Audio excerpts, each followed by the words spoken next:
വിശുദ്ധ മത്തായിയുടെ സുവിശേഷം 16-ാം അധ്യായം 24 മുതൽ 28 വരെയുള്ള തിരുവചനങ്ങൾ. പീഡാനുഭവവും ഉത്ഥാനവും. 1-ാം പ്രവചനം.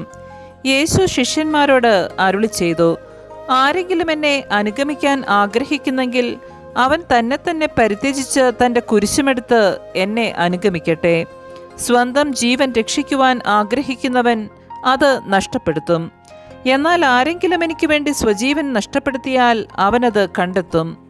ഒരുവൻ ലോകം മുഴുവൻ നേടിയാലും സ്വന്തം ആത്മാവിനെ നഷ്ടപ്പെടുത്തിയാൽ അവൻ എന്തു പ്രയോജനം? ഒരുവൻ സ്വന്തം ആത്മാവിനു പകരമായി എന്തു കൊടുക്കും? മനുഷ്യപുത്രൻ സ്വപിതാവിൻ്റെ മഹത്വത്തിൽ തൻ്റെ ദൂതന്മാരോടൊത്ത് വരാനിരിക്കുന്നു. അപ്പോൾ അവൻ ഓരോരുത്തർക്കും താങ്കളുടെ പ്രവൃത്തിക്കനുസരിച്ച് പ്രതിഫലം നൽകും. മനുഷ്യപുത്രൻ തൻ്റെ രാജ്യത്തിൽ വരുന്നത് ദർശിക്കുന്നതിന് മുൻപ് ഇവിടെ നിൽക്കുന്നവരിൽ ചിലർ മരിക്കുകയില്ലെന്ന് സത്യമായി ഞാൻ നിങ്ങളോട് പറയുന്നു. നമ്മുടെ കർത്താവായ മിശിഹായ്ക്ക് സ്തുതി.